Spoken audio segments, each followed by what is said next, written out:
Hi guys, welcome back to the channel. Um Today's a different video, not a trading analysis, not a preparation or post, trading, anything like that. No, today we are questioning my trading strategy.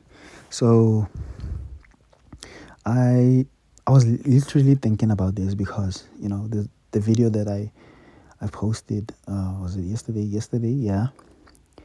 It was morely of a my psychology and how I've been like how I have been feeling and everything. So I I just wanted to question myself and my strategy to how well I know it and how well I actually understand it. So we are doing that in this video. I don't know how uh authenticated AI Geminis when it comes to trading, but they do give generally it's good advice, but I don't think it's like that generic to what you hear from other people or other traders. So we're gonna put it my to put it to put AI on a test, also to put myself to a test, right? Myself and my trading strategy to a test. So to see how well I know my trading strategy and how effective it really is, based on the AI. I'll ask it to rate it at the end. Obviously, I already know. I already remember most of the answers, and I already know what rating it actually gave me at the end. You guys will see that. So basically, let's just get into it and see how um how well is my strategy and how well I know my strategy. So there's my first prompt, my first question. Please question me on my trading strategy. Okay. Give me the response to give your trading strategy a proper stress test. Let's start with the fundamentals. What is your primary entry trigger, e.g., a specific candle pattern, indicator, crossover, or news event, and how many confluences factors do you require before executing the trade, right? Do you have a backtested win rate for this specific setup, and so on. I answered the questions, but I did not answer it, most of the questions I answered, obviously. And some of them you will notice that I did not answer like fully because I really don't know. I generally paid more attention to those specific things, like it was asking, like you see here, what is your primary entry trigger and all the stuff, and then do you have a backtested win rate for this specific setup, you know. So let me just say I just answered the questions to my best ability and to how knowledgeable I am. Very very simple answer. I did not even answer the do you have a specific backtested win rate for this specific setup, right? Just went on to answer like what are the entry triggers, right? So I say my entry trigger is the cross of the Asian high or Asian low, right? That's specific, Asian high or the Asian low. Trading the Asian range breakout, also known as the London breakout, is classically volatile. Is a classic volatility strategy, but it carries high risk of fake outs. It does. That's true. That is true. It does. Okay.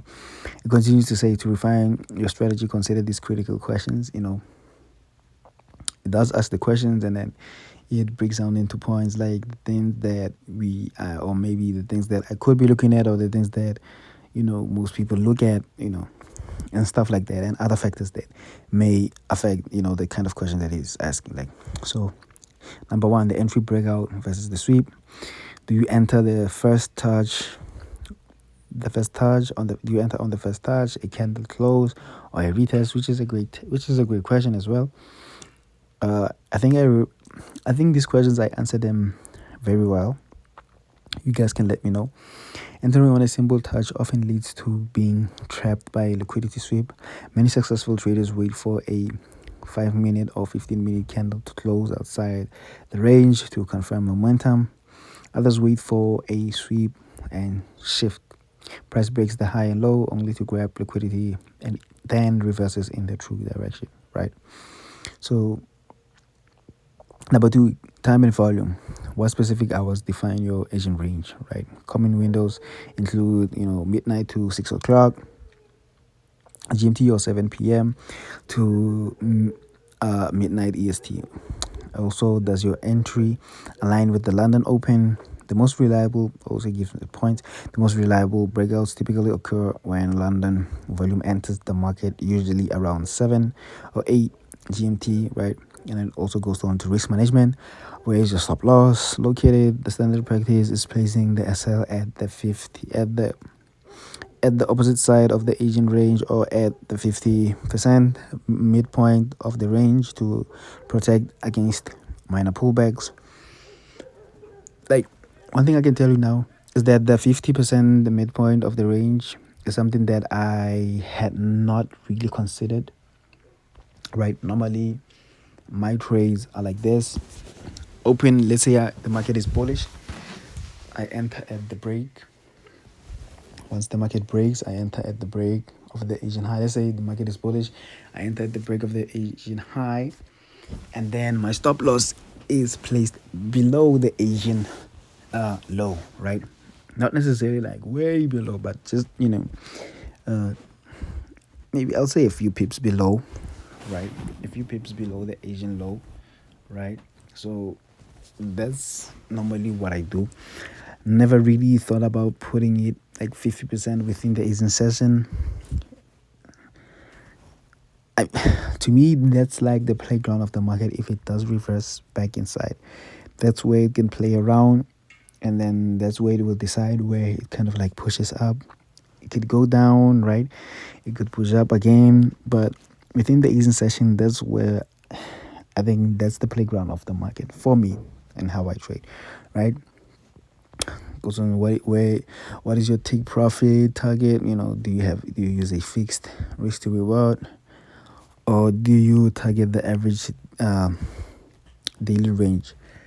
I'm going to say this now so you guys understand. When I answer some of these questions, I did not understand, or I didn't have clear clearance to the average daily range, right?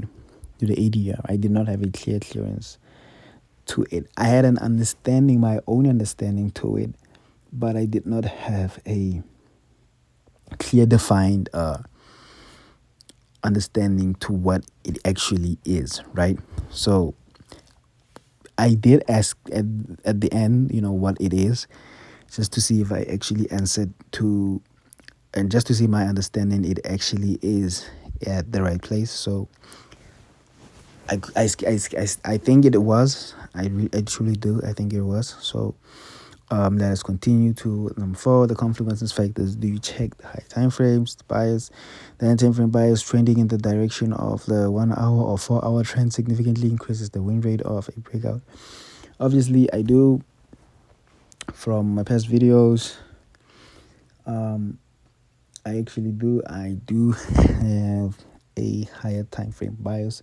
Normally, when I prepare for the week, when I prepare for the week we're going into, I start from the weekly. I look at the weekly. What happened last week? How did last week, perform? Do we have any weeks? Stuff like that. What is the overall trend? Are we still within that trend? Did we create new highs, or stuff like that? Normally, I look at that on the weekly, and then we move down to the daily, and then we move down to the 4 hour. We move down to the 1 hour. Obviously, each time frame has its own analysis to what I'm expecting, to what I'm expecting, to how it actually looks, and if they all align, that usually when I trade that pair, I'm very confident. If I'm within that bias, I'm very confident in that specific trade or specific opportunity within the market creates. So I'll be very confident. So and normally when this happens, you know the professionals say that you need to like double down, have a specific a identified or a uh, clear defined, risk, or yeah, clear defined risk entry to how much you are willing to size up for this specific opportunity in order, to maximize your winnings, right? I'm like I've been transparent. I'm always gonna be transparent. I genuinely uh, don't have that kind of like I haven't explored that kind of like risking much more to to those kind of trades. It also comes to the fact that most of my trades I genuinely I these those there are those obvious A plus setups that you look at and there's an A setup, right? And then there are some that there are some setups that are B's, and then they kind of confuse me to look like the A's, so they're also like the C's, and yeah, and so on and so on. So to generally differentiate between the A's and the between like the A's and the B's, there are generally like simple A setups that you will look at and you just know like, yeah, that thing is just gonna buy. It's gonna buy. It's just a matter of when, you know, yeah. But yeah, that is mostly what I struggle with, and that's mostly what I need to refine, right? So we also it also asks which currency pairs do you primary trade with this specific setup. Also, are you avoiding messy ranges? If the session was already highly volatile, the breakout is statistically less likely to result in a clean trend. Yes, I've seen this happen before. Markets just are so volatile in the Asian session, and that's been like maybe I'll say like maybe for the past like since the beginning of 2026, most markets have been like that, especially gold, especially gold with its bullish, like you see it like play around in. And I want you guys to understand when I say play around, I mean like consolidate a range. That's what I generally mean when I say play around. It just buys within the same price, not necessarily moving, right? Buy sells within the same price, not necessarily trending up or trending down. We've seen that from gold, whereby it would just like play around for the London session, and then you ask yourself like, what necessarily is actually going on? Because normally I would get an alert like, hey, if I'm looking for buys, I would get an alert. Hey, it's at the Asian high, right? And then you wait for the candle close, and then it closes below the Asian high. So at that point, you cannot really take the trade. So and by the time it actually starts to actually move, at that point I cannot open any trades. It has passed the time for me to open trades, or most of the time I'm generally sleepy. So yeah, that's really it. Here are my answers. I've also numbered the answers so you can see which questions, and the ones that are not numbered are the ones that are these ones, like the ones at the end, like which pairs do you primarily trade with this setup. Yeah, those are the ones that aren't numbered, but the numbered ones are the ones that I'm specifically addressing for that specific number, right? Number one, enter my trades on the 1 hour time frame. Number two, my Asian range is from midnight to 8 o'clock. Typically, my stop is set below the lowest low of the Asian low, right? On the 1 hour, it's supposed to be a hour there. 1 hour time frame. I'm sorry about that. 1 hour time frame. If I'm looking for buys, and vice versa if I'm looking for sales, yes. I do check high time frames, like I explained. I trade both the GBP JPY and the Euro USD. Also incorporate gold as well and the US oil. Yes, I have to like specifically say this because obviously you can speak about other currencies, but I also needed clearances on gold and oil. Your strategy is a solid foundation. Especially with the high time frame alignment. However, that we're using the 1 hour time frame for both the range definition and to create specific risks that you should address. Yes, the trailing entry problem on the 1 hour time frame. A breakout candle often closes far beyond the Asian high or low. Yes, that has happened. Uh, Normally, it's not really that much high, but it can be sometimes. Yeah, it is higher, but yeah, sometimes it's not necessarily you know that huge of a gap between the Asian high and where price essentially closes above. But yeah, and then now we look on to risk. You might be entering at the exhaustion point of the initial London push, leading to a poor risk to reward ratio. Yes,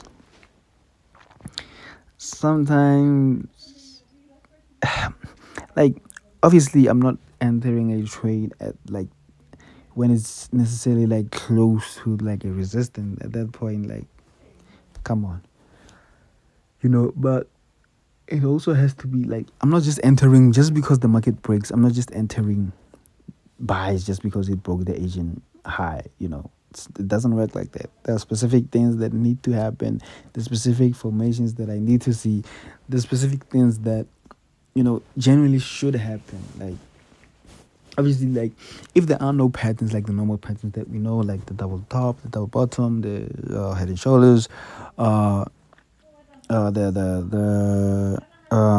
what's this, the higher uh higher lows uh to an equal point. Those are the stuff that we know. But also, when I see like the market is generally rejecting, it's creating rejections. Like, you see it's at a support, it pushes down, but essentially ends with a week. I know that, okay, the sellers are trying to sell it, but the buyers are coming in, or some of the sellers are still trying to sell it whilst the others are getting out and just entering buys. The buyers are pushing in, like the volume of it. So normally I look at those stuff. Those stuffs are also factors. I didn't necessarily include them, or you just see the response that I gave, you know. So I'm not, like I said, I'm not just buying at necessarily um the break of the Asian high. Just because we broken does not mean I just enter buys and then just close my eyes and hope. It doesn't work like that. There are specific things that actually need to happen for me to actually take the trade. And then the stop loss efficiency, placing your SL at the opposite end of an 8-hour range in the 1 hour chart often results in a wide stop. Yes, it does. But I think what it's not understanding is that it thinks that as soon as it strikes midnight and the Asian session opens, that's where my Asian low is. No, it's generally not where my Asian low is. I normally look at the I normally look at the Asian low, not necessarily the lowest, not necessarily the Asian open, like the Asian low and the Asian high, right? The highest, like the lowest point the market created in the Asian session, and also the highest point that the market created in the Asian session, right? That's my Asian low and my Asian high, right? Not necessarily where the market opens and where the market closes, right?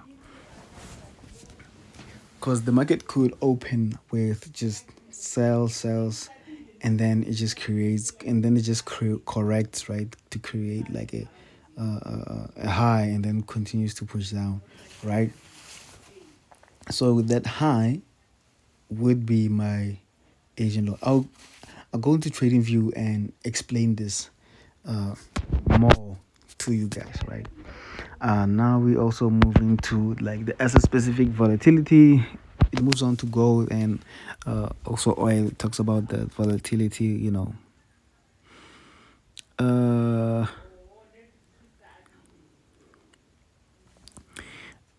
gold often performs liquidity sweeps where it briefly breaks the Asian high to trap buyers before reversing on the 1 hour. This looks like long weeks. Still, be extra cautious with gold.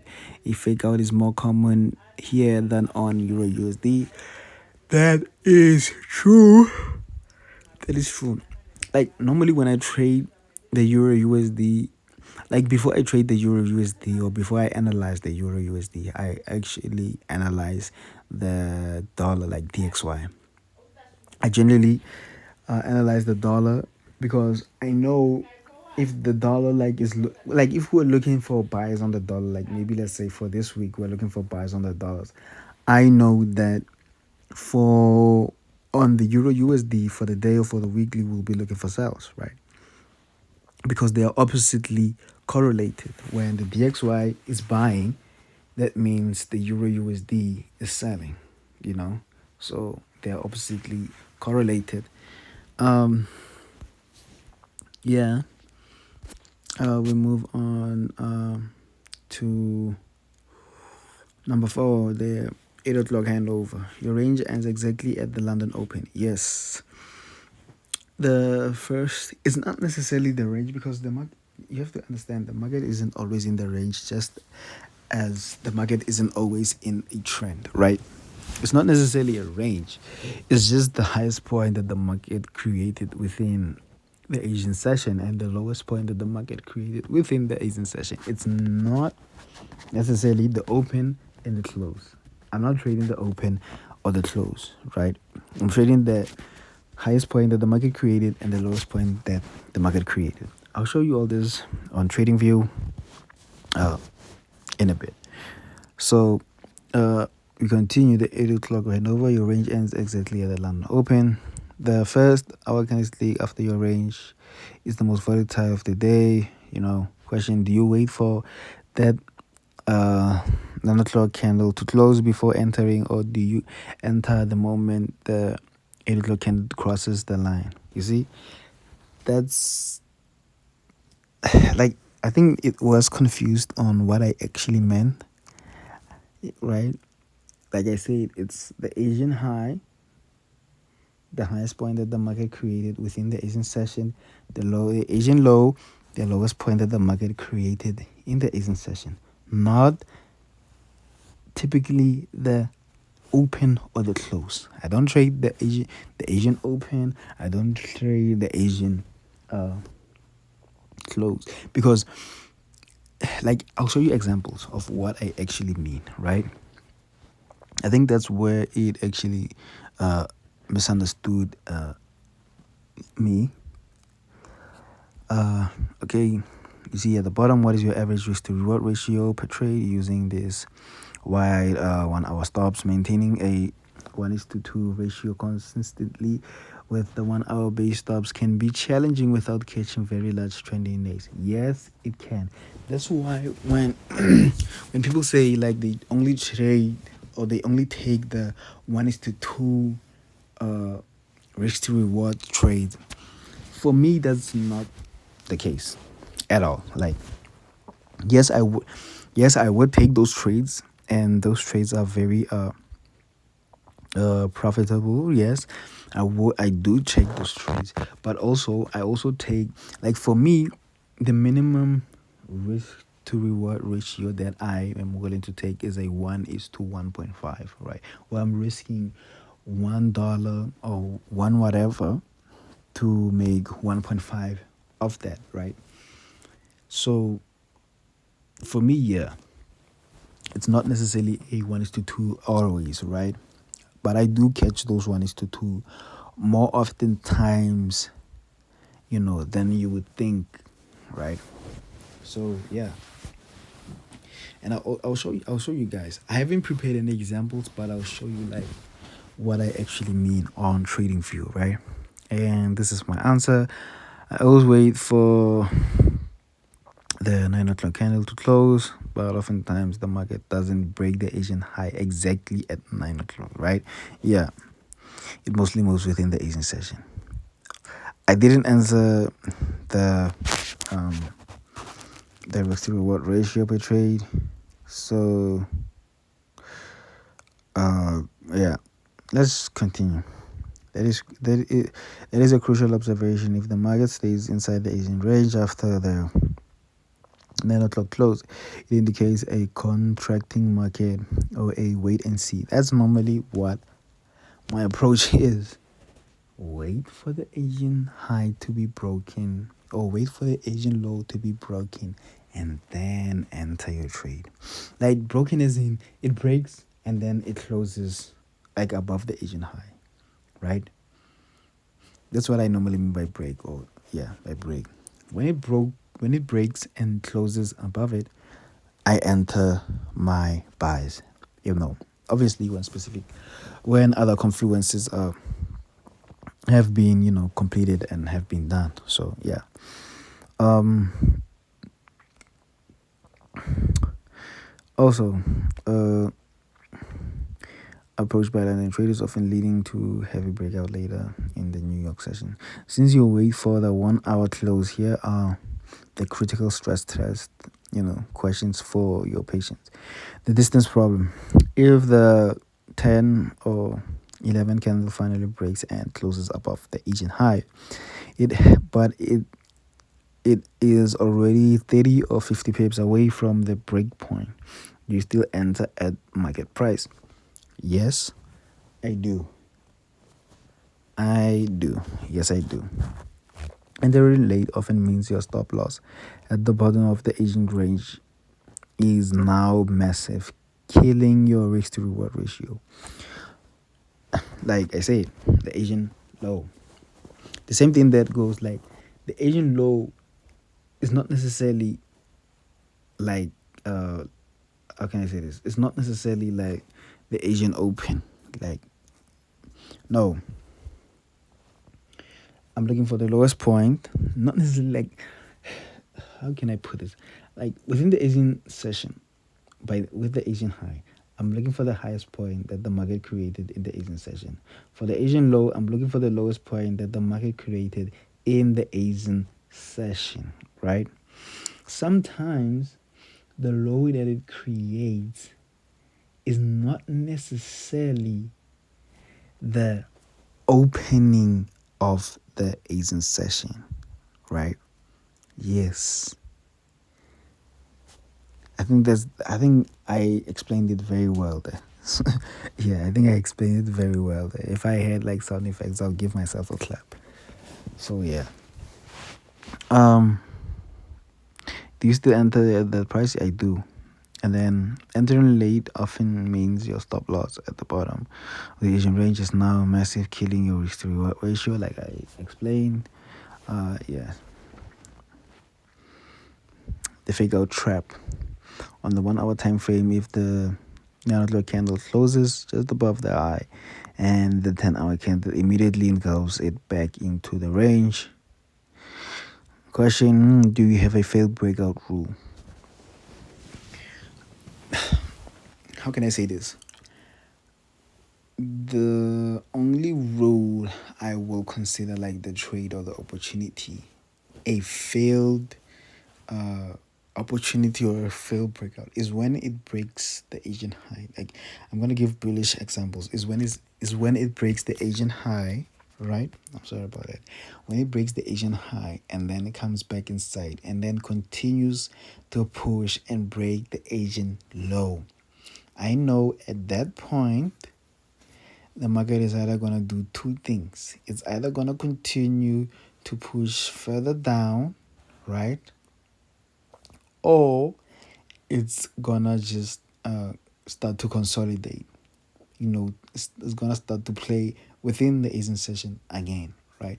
So that's mainly the the things that I've seen happen, or the observation that I've seen many a times happen, you know, and that point that it makes, oftentimes if price returns to the 50% level of the Asian range after a breakout, the trade is statistically likely to fail. I I'm gonna be transparent like I always have. I have not necessarily considered that, right?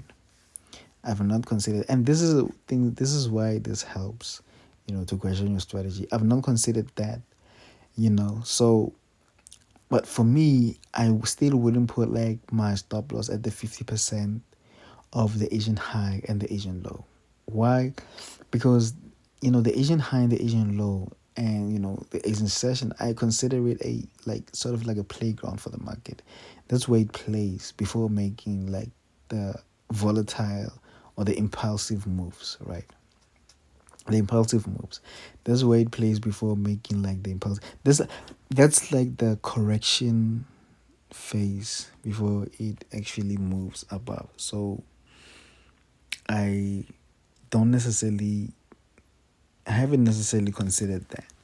And that's why I don't necessarily think that that's something that it's something that I will consider, like I will test out, but I don't know if it's something that I'm gonna commit to, like, okay, now my stop loss moves here for a better risk to reward, right?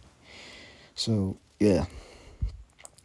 Time exhaustion. Is there a time of day when you cancel all pending ideas? Yes, there is. If the breakout hasn't happened by 2 o'clock, by the London breakout before New York Open, London breakout logic usually expires. The New York session brings its own liquidity that might completely reverse the London sentiment. Yes, that is true. That is absolutely true, right?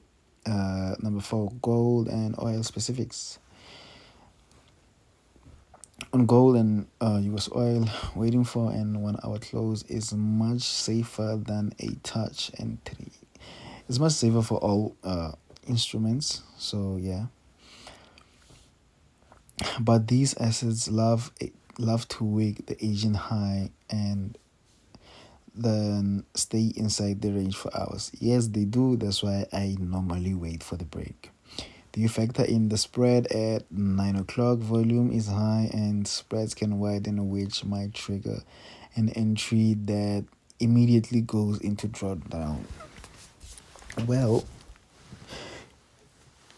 luckily for me, the broker that I use, the spreads are not necessarily that hard. And also because I'm trading on a higher time frame, the spread isn't really that much. So like this is something that I explained here. So you will see. Also, how do you handle days where the price stays inside the Asian range until the US session? Do you still trade the breakout then, or do you consider it a no trade day? Like, very good question. Answering question number one, I started, to just space them out. Answering question one, yes, I still enter at that price because at that point, price is highly likely to continue to move higher. Yes, that's my sentiment when my Asian high gets broken. Once that happens, to me, that just signifies that, okay, buyers are inside, entering the market, and most sellers are, either just closing their trades, or just exiting the market, and that just leaves less sellers and, more buyers, right? Uh, Answering question two, yes, I usually consider the idea a failed one once price closes below the Asian low if I have a buy sentiment.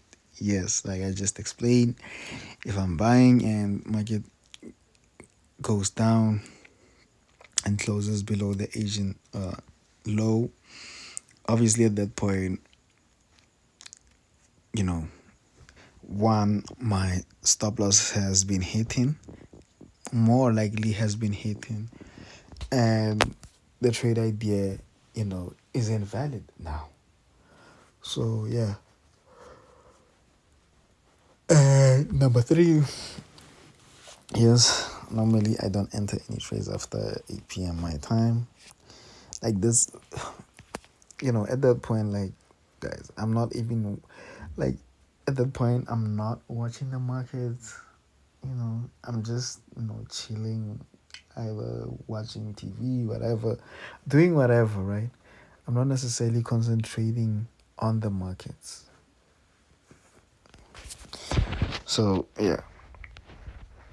Uh, for question four, no, I don't look at the spread like I just explained. Normally on a high time frame, the spread is low, so also the broker that I use provides lower spreads. So yeah, if price breakout in the New York session, I do enter trade. I do enter because yeah. If price breaks out in the New York session, I do enter trade. I do enter because that signifies that there are more buyers entering the market, but it has to be before 8 p.m. Otherwise, I don't enter the trade. Yes. It sounds like you have a high level of conviction in the trend once it finally breaks. Yes. However, entering a trade late in the day or far from the breakout point introduces a specific type of risk called ATR exhaustion. I need to get the explanation. I think at the end, I'll just get an explanation of ATR. I'll get an explanation of ATR. Let me just write it down on the notes on this other phone. Where is my notes app on this phone? Where's my notes? Where are my notes? Where are my notes? No. Wow. Sorry guys, this is taking a while. Let me just search it. Yeah, notes. Here they are.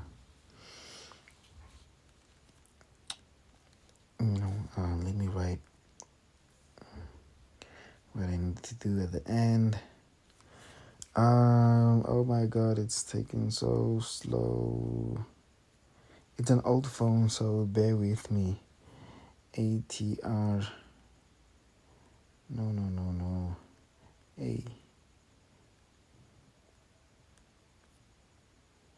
ATR.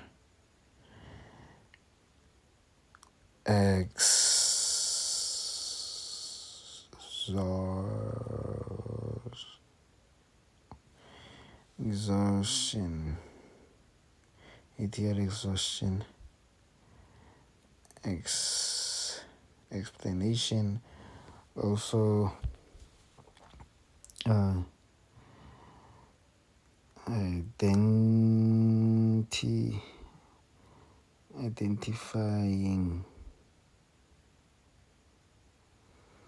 identifying Asian high as Asian low, right? Yeah. Okay. Let us continue. Here are 3 advanced questions to stress your exhaustion. The Gasbank rule, ADR, right? If you enter a GBP, by GBP JPY by at 4 o'clock New York session, because it finally broke the Asian high, have you checked how much the pair has already moved today? No, I don't check like the pips that the pairs move, right? I don't check it. So yeah, the final answer is just no. Yeah. Okay, like it says, if GBP/JPY moves an average of 150 pips a day, and it has already moved 130 pips just to break your level, there is very little gas left in the tank to hit a 1:2 take profit. That's true. Like also that I explained like before. Like I do trades that are have a risk of 1 is to 1.5 and above. That's the minimum that I take. So yeah, um the test would you still enter if the pair has already reached like 90% of the average daily range? And I generally said yes.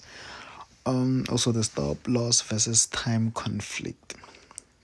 Since you wait for the Asian high to close your SL, since you wait for the 1 hour to close your SL, I'm sorry, is since you wait for the 1 hour close and your SL is at the opposite side of the Asian range, like this is what it gets confused. It's not necessarily at the opposite side of the Asian range, because the Asian range people think like, okay, since like they mark it as like the open of the Asian, not necessarily the low point of the Asian. They just mark it as the open of the Asian and the close of the Asian, right? That's the Asian session. For me, it's cool. Okay, me saying it's cool. I I don't want to say I can't understand it, because I don't understand it, but I see it. Just what I'm gonna say. I see it, but that's not necessarily how I treat. That's not necessarily how I identify the Asian session, not the necessarily the Asian session, but my Asian low and Asian high, you know. So yeah, it continues to say, on late day breakouts, New York session, the price often consolidates as London trades close their positions around 4 to 5. The test: if you enter at 5, the market goes sideways into the dead zone. I also need to have an explanation of the dead zone. Let me just write it in the notes here. Dead zone explanation, right? The dead zone, the gap between New York and the Asian Open. Do you hold the trade overnight, or do you close it to avoid the high spread and swaps at the daily rollover? I can't remember how I answered this. We just have to wait and see the answers that I give out. Number 3, weekly bias filter. You mentioned checking the weekly time frame. Yes, the test: if the weekly trend is bearish but the price breaks the Asian high, bullish signal on a Tuesday, do you take that trade, or do you only take Asian breakouts that align with the weekly daily candle direction? I can answer it right now. Only take trades that align with the higher time frame trends. So the weekly, that's why I think I explained it. The weekly, so if the weekly, the daily, and the 4 hour, like I say, like the 8 trades, like when I was explaining like the simple 8 trades that you see, when the weekly, daily, 4 hour, when when most of the time frames that I look at, when I'm gonna say 3 of the 4 time frames that I look at, when the 3 of them are morely in correlation, or when the higher 2 time frames are in correlation, that's my bias, or that's my sentiment. Like if it's bullish, I'm only looking for buys, right? If the market sells, okay, I'm gonna be looking to where it sells at, to where like it sells to, right?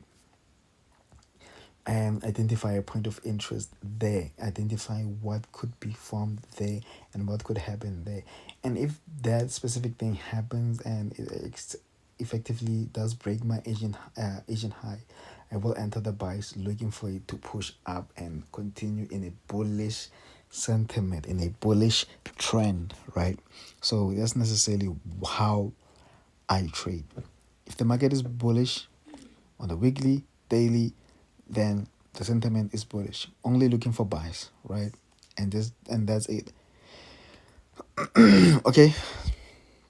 What is your typical take profit strategy? Do you aim for a specific fixed ratio, 1:2, or do you like the next major, or do you look for the next major 4 hour or daily resistance? I normally look for resistance levels, right?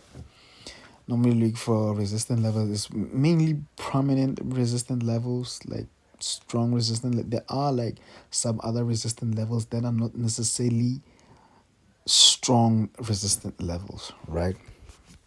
So yeah, here are the answers. Yeah, here are the answers to everything. No, usually don't take into account how many pips, like I answered, right? Uh, how many pips it has moved for the daily average pips, so I would still enter because I'm usually unaware of the average pips it has moved. This is true, right? I usually hold overnight because it advances usually. I usually move my SL above my interest to stay protected. Yes, that normally happens, and sometimes it could result in the market opening. Like I remember for this one time, GBP JPY, uh, like the trade had moved, but like I think it was a buy. Ironically, it was a buy, so the market moved up, and it just I think I don't remember what time it was, but it was late at night, so I just moved my stop losses above the entries, and the market opened. It just opened with higher spreads, and even essentially going down a little, and then like really just closing those trades, right? Closing those trades, and yeah, effectively taking me out. So yeah, though that can always happen, but I now have been through many trades where it's not necessarily a thing that often happens. It's things that can happen. It's not necessarily a thing that always happens, right? So, and at that point, like, okay, it hits my stop loss, but I'm still protected. You didn't take any loss, although you didn't take a profit. You didn't take a loss, which is the most important thing, right? Number two, I usually hold overnight because as it advances here. Number three, I only take trades that align with the daily, weekly trends that, like I explained, usually aim for the next, major resistance on the 4 hour or daily, like I explained. It goes on to respond. It sounds like you have the discipline to follow a trend, which is half the battle. However, there are two hidden dangers in your current process that could lead to massive drawdown or a string of preventable losses. Here is the final stress test for your strategy. The daily exhaustion. By ignoring the ADR, you are essentially flying a plane without a fuel gauge, right? Like I explained. The risk if you enter a GBP JPY by 120 moves uh into a move, 120 pips into a move, and its average daily move is only 140 pips. You are entering when the big money is likely closing their positions, you know. So the fix is check the EDR. If price has already moved more than 80% of its average, the breakout is much more likely to be a blow off top. Excuse me. Like I want to just add this in. Normally, when I take my trades, like the time, normally when I take those trades, it's normally like sometimes it's like 10, right? Oftenly it's 11, 12, right? At most. That's the most occurrences. I'll be entering at 11 or 12 o'clock, right? So, like, this, yes, the ADR is a factor that I should be looking into if I'm entering trades past the London session, right? So, normally my trades are all taken within the London session. So, yeah, but I'm not dismissing this. This is something that I need to be aware of. And then the break even trap. You mentioned moving your SL above your entry as the trade advances to stay protected. It goes on to point out the risk. Markets rarely move in a straight line. Yes, if you move your SL to break even too early, especially on volatile assets like gold, you will frequently be stopped out for $0 right before the market moves 200 pips. That is true, and obviously that has happened before, like on gold and also on other pairs, also on other instruments, right? Because gold is not a pair. Also on other instruments, yes, it has happened. Um,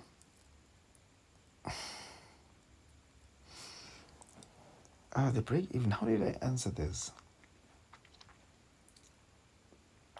Like, okay, like there's been something that I've been like incorporating into the trades. Like, obviously, I'm not gonna move my stop loss just because the market has now just pushed like a little bit above. No, it has to be like a significant move. Like we've, where like we have moved like maybe 50%, 50% closer to my take profit, right? That's when I can, okay, fine, move the stop loss, and yeah, just wait for it. Wait for the market to essentially continue with the buys or continue with the sales, you know. So yeah. The test, do you move your SL to be based on a fixed pip amount, or do you wait for the market to create a new higher low on the high chart? Normally it's like the higher low, or just like I just explained, like it's like a very significant move before I actually move my stop loss. A very like significant impulsive move has to happen before I even consider moving the stop loss above my entries. So yeah, this is normally it. Holding through rollover. Holding gold or US oil overnight means you hit the daily rollover, usually 5 p.m. instant time or 10 p.m. 10 to 12 a.m. your time. Yes, that is true. Rollover means like the spreads just when it opens, it just opens with a big spread, right?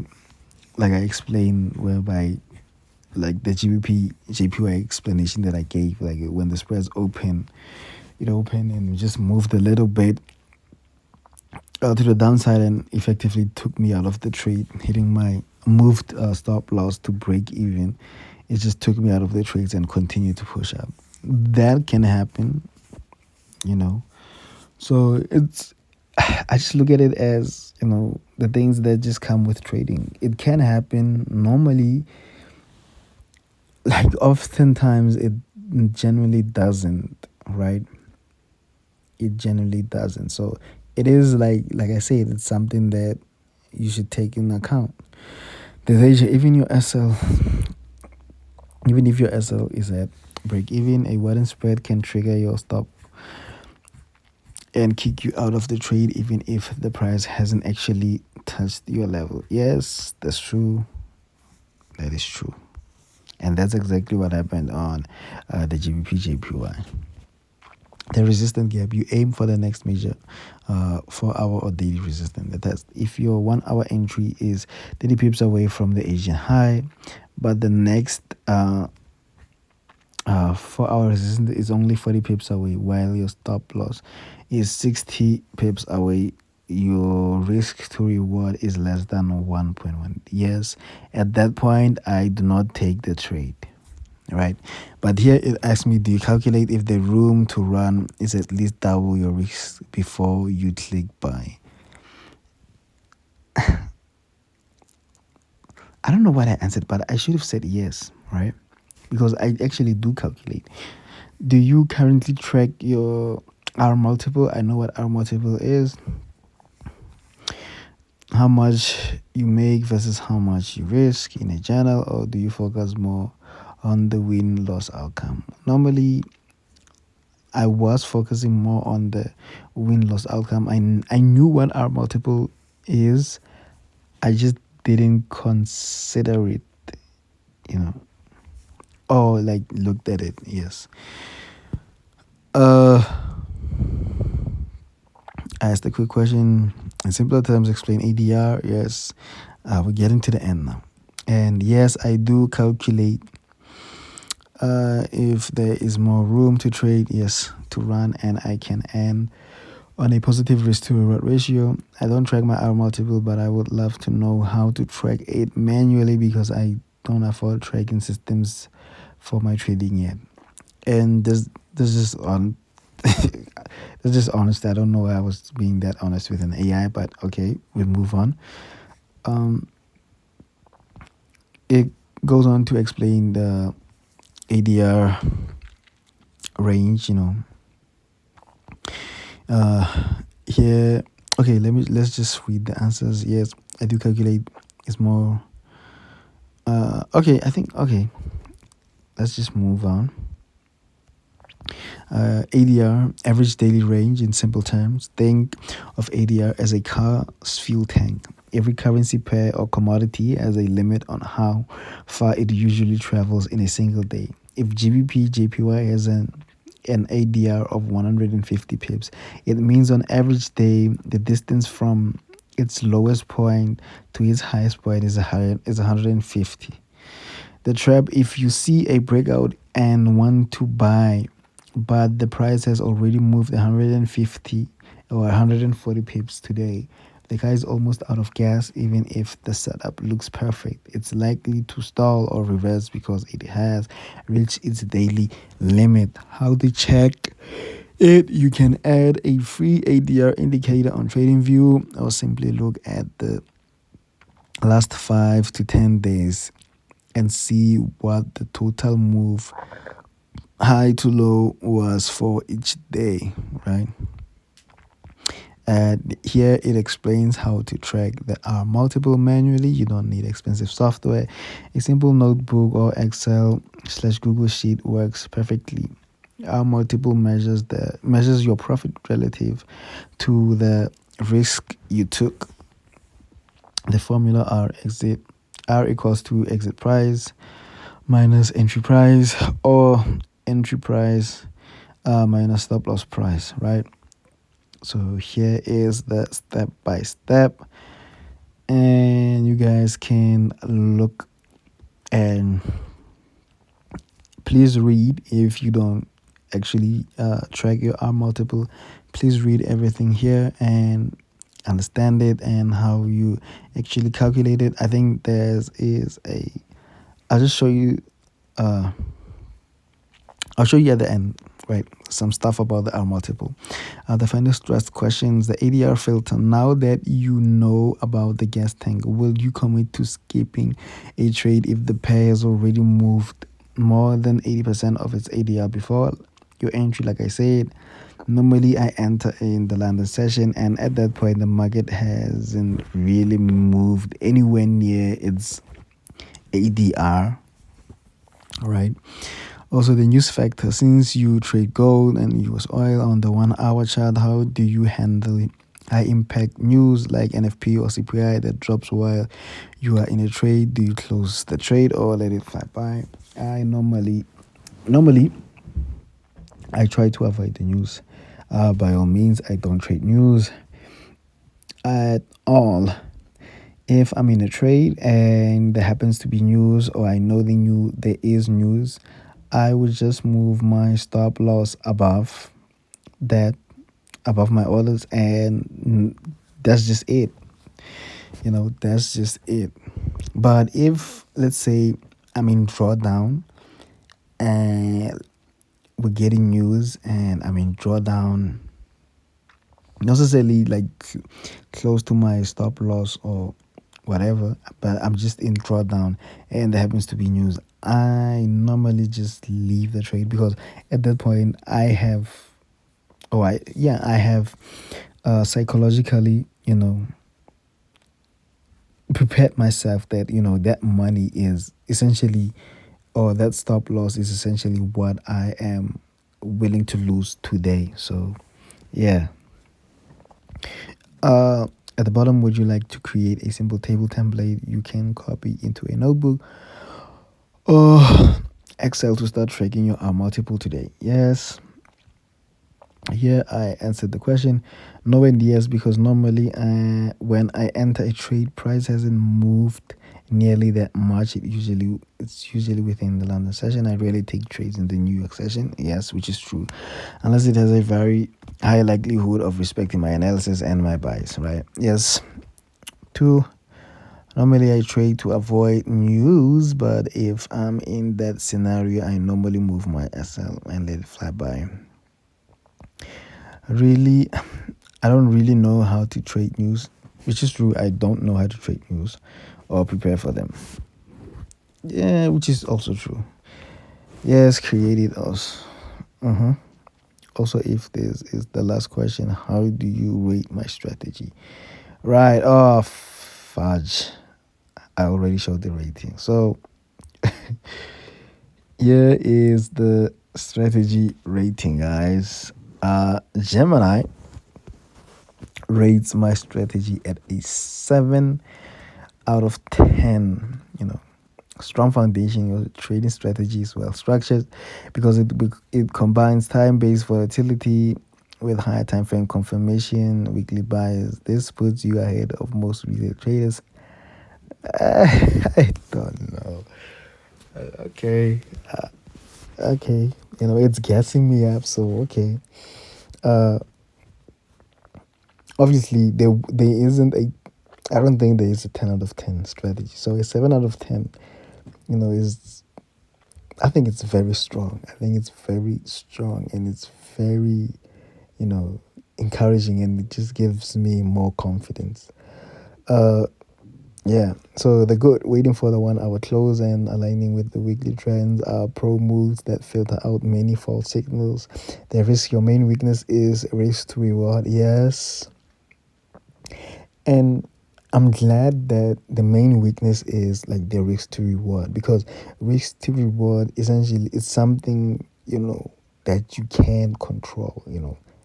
I'm glad it's something that I can control.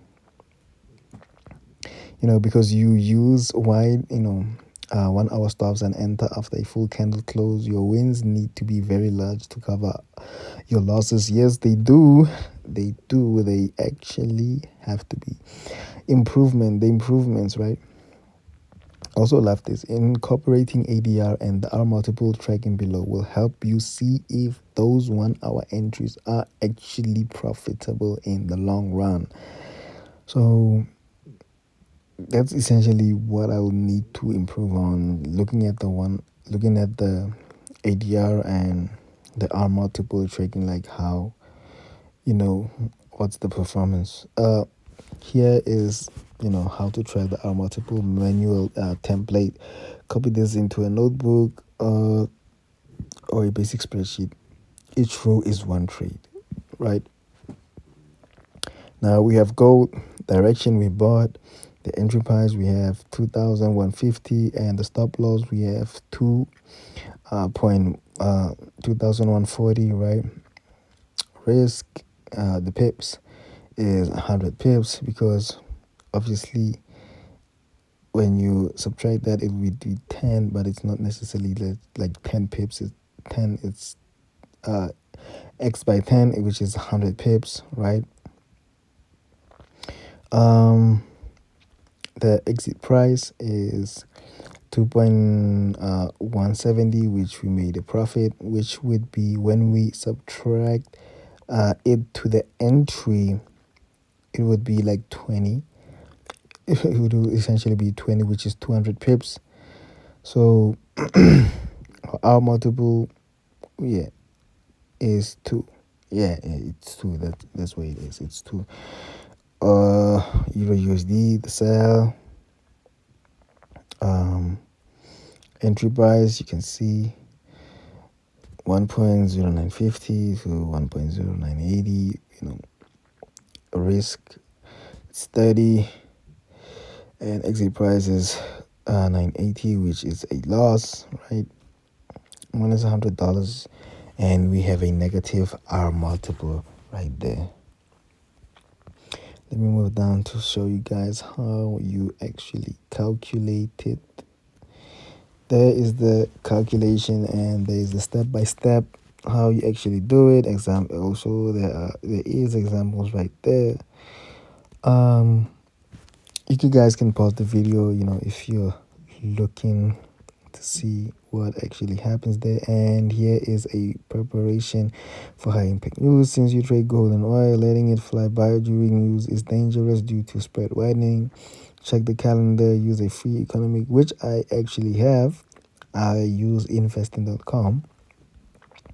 The 10-minute rule.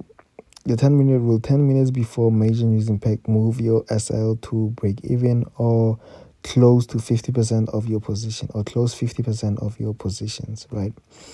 And the 1 hour wait: never enter a trade 3 hours before high impact news. Signals during this time are often traps. Would you like to identify the most important high impact news events specifically for gold and oil to watch out for? Yes, I wanted to say, let me just say yes to this. We have an extension. Yes, I need to see this, right? I need to see this. Oh, these are for this week's, right? Okay.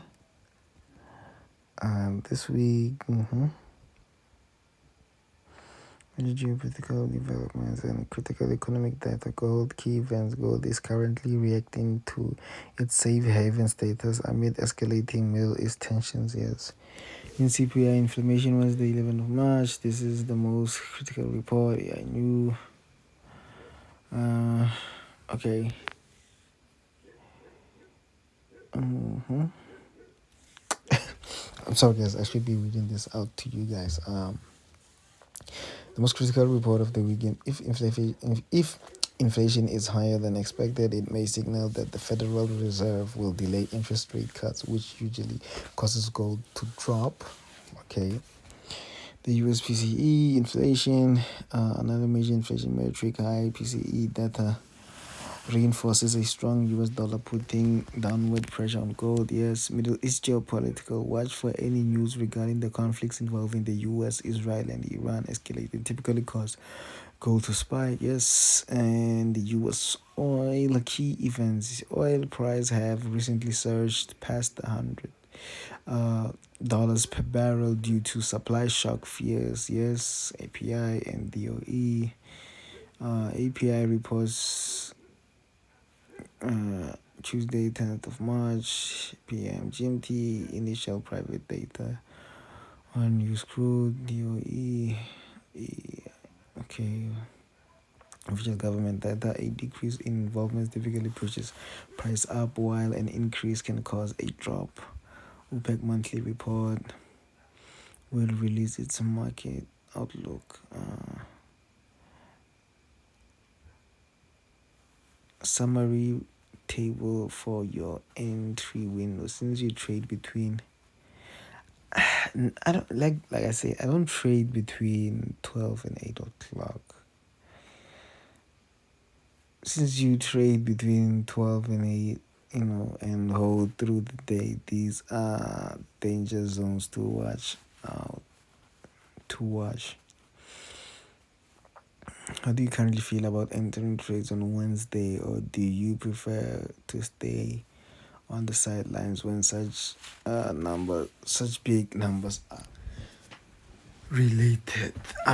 Such big numbers are released, not related. Sorry about that. We're not gonna continue. Let's just, before we move on to, I'm gonna ask.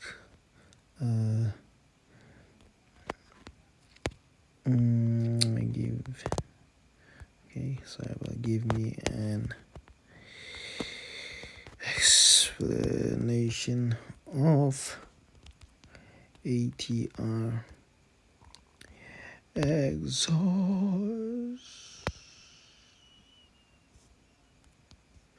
exhaustion.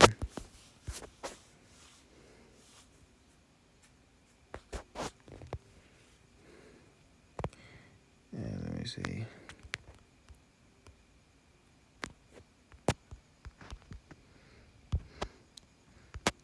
one for dead zone.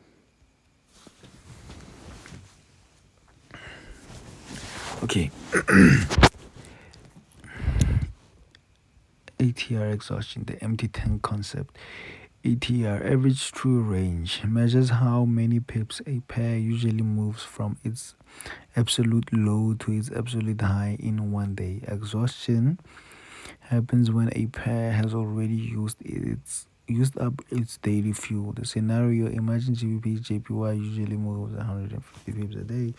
By the time you get your 1 hour breakout signal at 3 p.m., the pair has already moved 145 pips from its low of the day. The risk, even though your strategy says buy, the market is exhausted. The big banks and institutional traders who bought earlier are now closing their trades to take profit. The result: you buy the breakout, but the price immediately stalls or reverses because there aren't enough new buyers to push it beyond its mathematical daily limit. The dead zone, no man's land of liquidity. The dead zone refers to the time gap between the New York close and the Asian open, roughly 5 p.m. to 7 p.m. Eastern Time, 11 p.m. to 1 a.m. South African Standard Time. Yes, I am from South Africa. The scenario: you are in a trade from the London or New York, and you decide to hold it overnight. The risk spreads spike during these 2 hours. The major banks in London and New York are closed, and Tokyo hasn't fully opened yet because there are very few traders active. Liquidity is extremely low. The results: to compensate for the low volume, brokers massively widen the spread. Example: on gold, your spread might jump from 2 pips to 40 for just a few minutes. If your stop loss is near the current price, the broker spreads will reach out and hit your stop loss, even if the actual market price didn't move. Strategic advice for your strategy: ATR before you enter. Check if the current daily move is less than 80% of the ATR. If it's over 80, the trade has a much lower probability of hitting a 1:2. Yes, that zone. If you are in profit by 10 p.m., consider moving your SL further away from the current price or closing the trade to avoid being spread hunted during the rollover. Would you like me to show you how to find the ATR value on the chart? For those who don't know, I would just say yes, and I also do not know. Right. I don't want to just go out and check this, on my own. To add average true range to your chart and use it to spot exhaustion. Follow these steps based on your platform. Okay. For trading view. Okay. I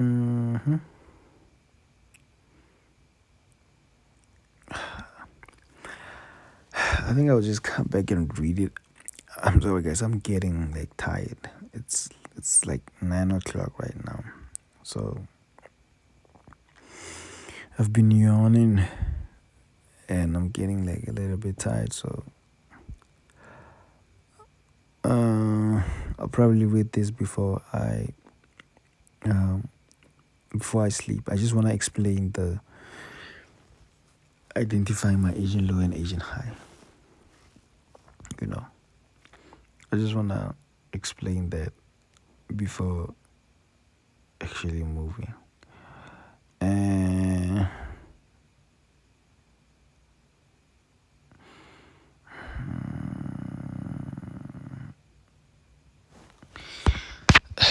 I think I'm done there. So let's get on to,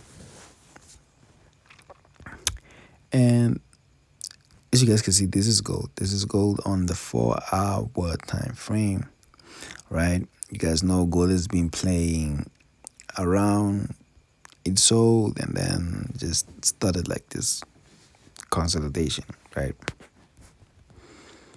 Really, yeah, started this consolidation. Hasn't really moved from it on the daily time frame. I know that it had created was this a double bottom, and now here's how it looks. It's a double bottom no more. For me, I said, like, if gold was to actually push down further down and actually break my Asian low, because this is my Asian low, actually break my Asian low and actually like end the day like below this, for me that would signify that gold is actually ready to trade. So as you guys can see, this is gold on the 4 hour. Hasn't really moved, hasn't really broken the Asian low, hasn't broken the Asian high, right? That's why I have an alert there to say like when gold breaks that point, I know when gold hits that point or is at that point, I'll be looking for it to actually break and close above it, and that's where I will enter my trades, right? I'll enter my buy. Now you look at it, it has reached that point, right? At 11 o'clock, it reached it, but didn't break outside of it. It just tapped it, went below. So I did get the alert. I saw it that it just touched, didn't really break below. So the trade was not taken, right? So now, uh, for me to take this trade, let's say it just breaks, right? It breaks.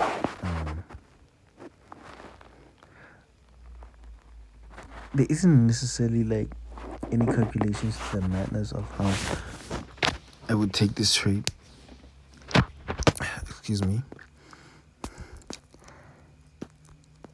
For this trade, obviously, we're in a buy trend. So I would be looking to actually push above, right? So this is a trade there whereby I'll more than likely be holding it for more than just like a few. I'm probably gonna be holding it like for maybe at maximum maybe 4 days, right? Because you do expect that gold to be impulsive when it does push up, the way that it was impulsive when it pushed down. Like, look at how many candlesticks did it take.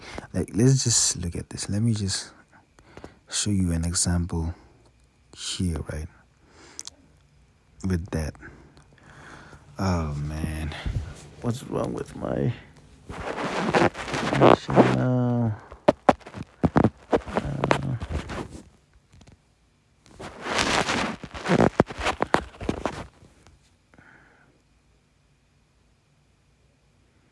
Mm-hmm.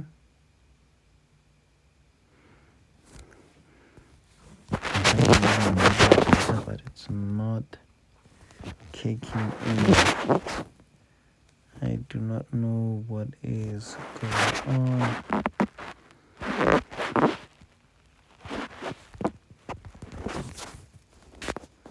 But the Wi-Fi is showing. I don't know why it shows the Wi-Fi. See, now I'm getting the alert.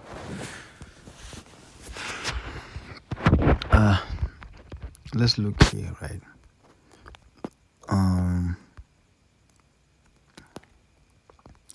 Monday. Let's say we're looking for sales, right? Let's say we're looking for sales. So this is Monday. We didn't necessarily break the Asian low, because the Asian low doesn't start there. It actually starts here, right? The Asian low. It doesn't necessarily break it. The Asian high. So we continue into Tuesday, right? Here's Tuesday. Here's Tuesday starts 1 o'clock, right? 1 o'clock. Let me just take this out, right? Let me just delete this so it doesn't disturb us. Oh no.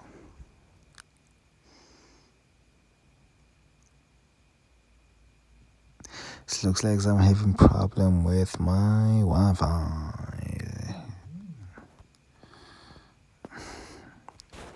Um, Tuesday, it starts, and you see, that's the market open, right? That's the Asian session open, but that's not necessarily like the highest point of the Asian session. This is the highest point of the Asian session, like right as we see it right here. Let me just try to just put it like at a perfect place. That's the highest point of the Asian session. It's not necessarily the Asian open of the Asian session, but that's the highest point of the Asian session. Now we're gonna be looking for the lowest point of the Asian session, which is this right here, the 8 o'clock candlestick. Right? That's when the London will be kicking in. That's the close. For me, that's the close. That's the close of the Asian session, right? So what I'll be looking for is the break. And as you guys can see, the break happened at 10 o'clock, right? And what happened? So once this happens, I'll be entering there. I'll be saying, okay, I'm entering there. And then I normally wouldn't put my stop here. I'll probably put it there. Or sometimes even like here, right? It just depends on the risk to reward. But yeah, probably here. At that point, I know that the market is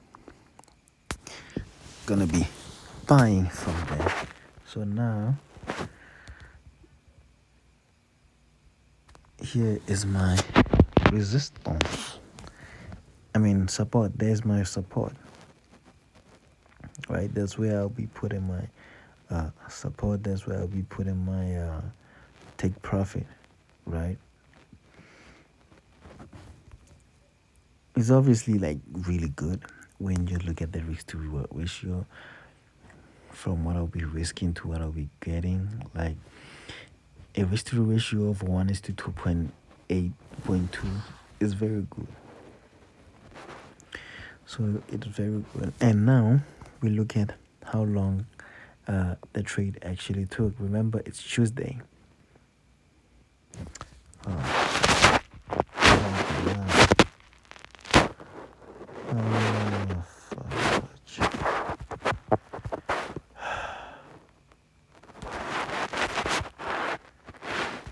Is it okay?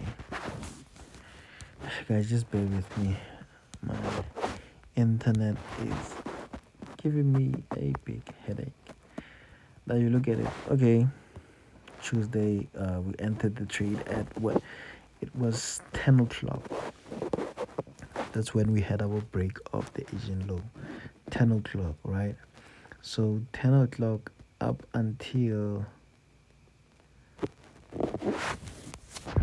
so this is the 4 hour. Well, I'm trying to show you that it didn't necessarily take more than 2 days. It just took the whole day. Like the volatility, because of the impulsive movement and the volatility of gold, it didn't take that much time to actually move down and hit my stop. Not my stop losses. My take profit. To actually hit my take profit. So, what time? Look at that. By 1 o'clock, took it at 10. By 1 o'clock, gold would have hit my take profit, and I would have ended this trade on a positive note, right? I would have ended it on a positive note, ended it on a profit, right? So, also what I wanted to explain, let me explain it right here. Okay.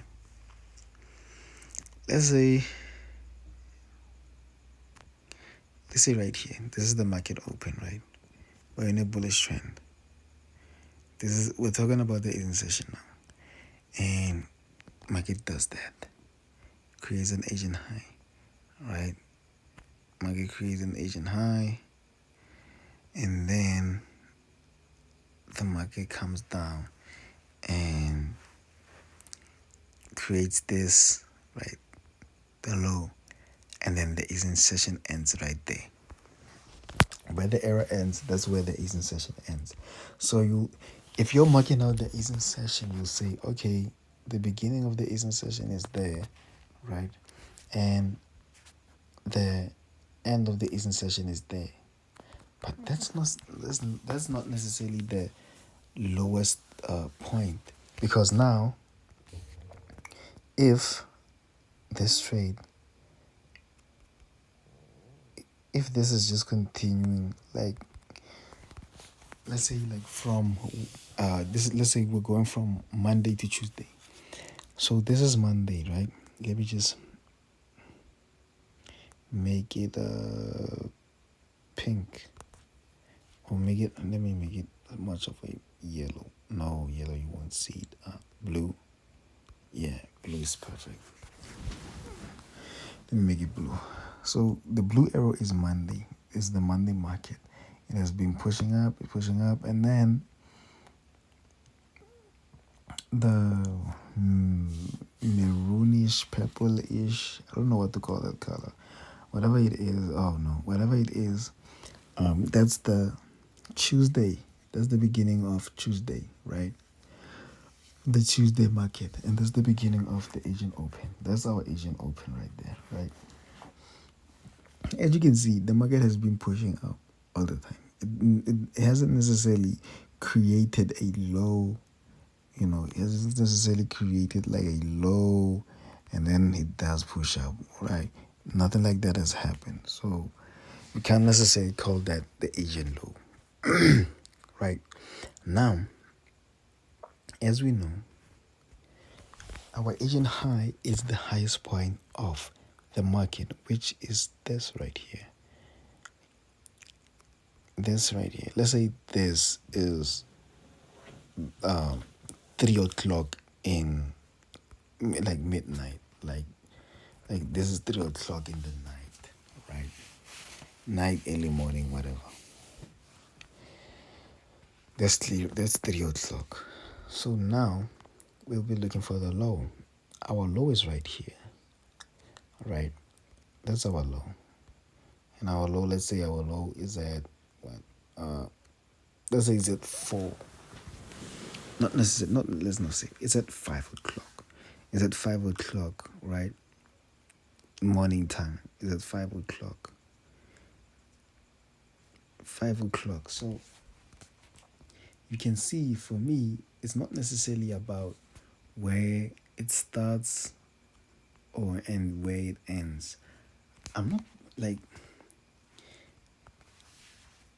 buying when the market is here. I'm not looking to enter a trade here because there's nothing for me here.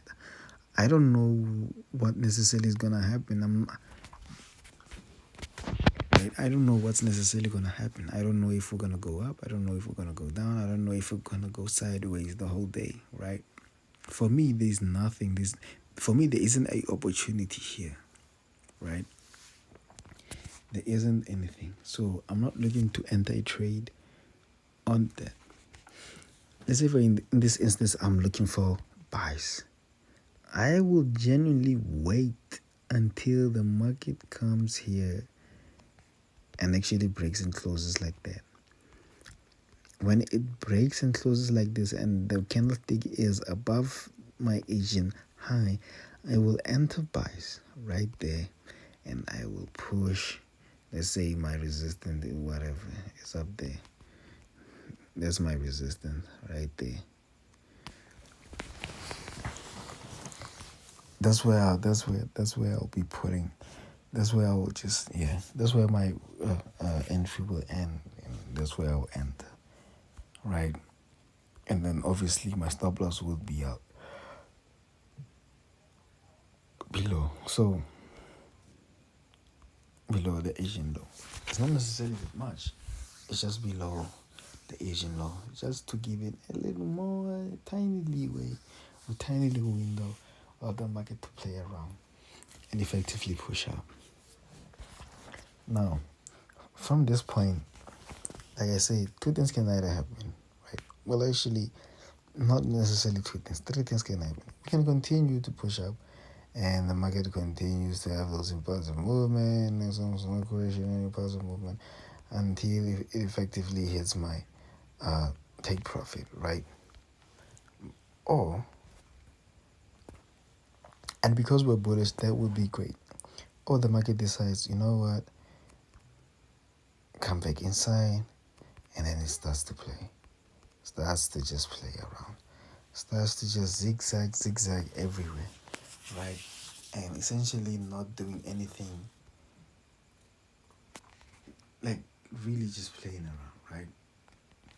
Oh, I'm just totally wrong, and the market breaks, and then just breaks.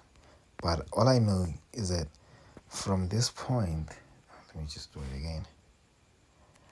Pushes down, breaks. All I know is that from this point, we are no longer going to be looking for buys. The market is effectively just going to be selling, right? It's going to be selling, and we were essentially wrong or proven wrong with this, right? So yeah, I hope you guys understand it, and yeah, perfectly now that I've explained it, right? So generally gonna just end this video. Thank you guys for watching. You see, like, look at this example. Look at that.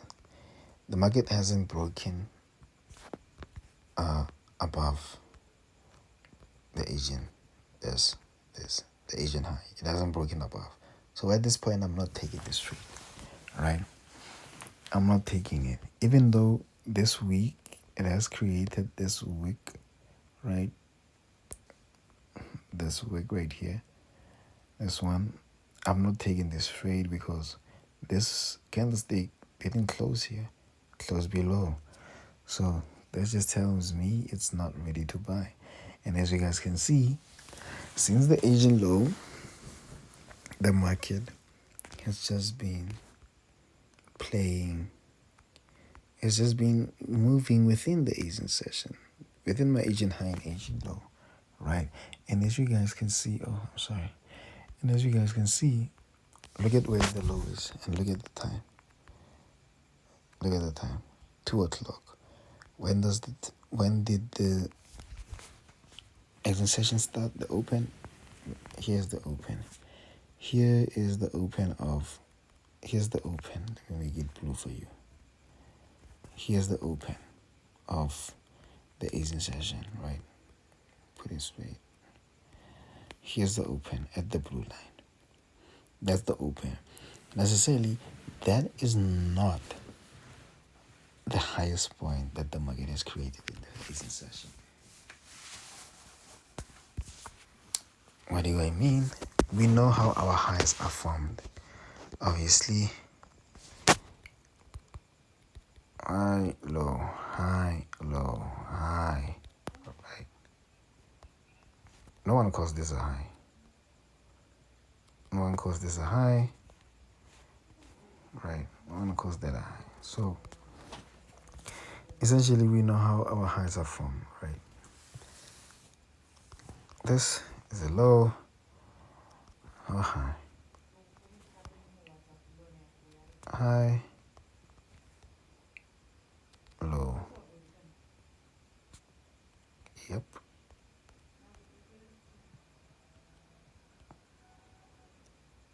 So, yep. That is it, guys. So, this trade could essentially just push up. Could it just push up in the Asian session and then consolidate at the highest point of the consolidation? Now, for me, that's great, right? Because that doesn't necessarily mean that I'm looking to sell it. No, that just means I'll be looking for my Asian high to form there. And if my Asian high forms there and then my Asian low goes like this, I'm only going to be waiting for the break. And once it breaks, not once it breaks, it doesn't just break my Asian high, it breaks the resistance of the consolidation, giving me a strong confluence to essentially enter the trade and effectively push up.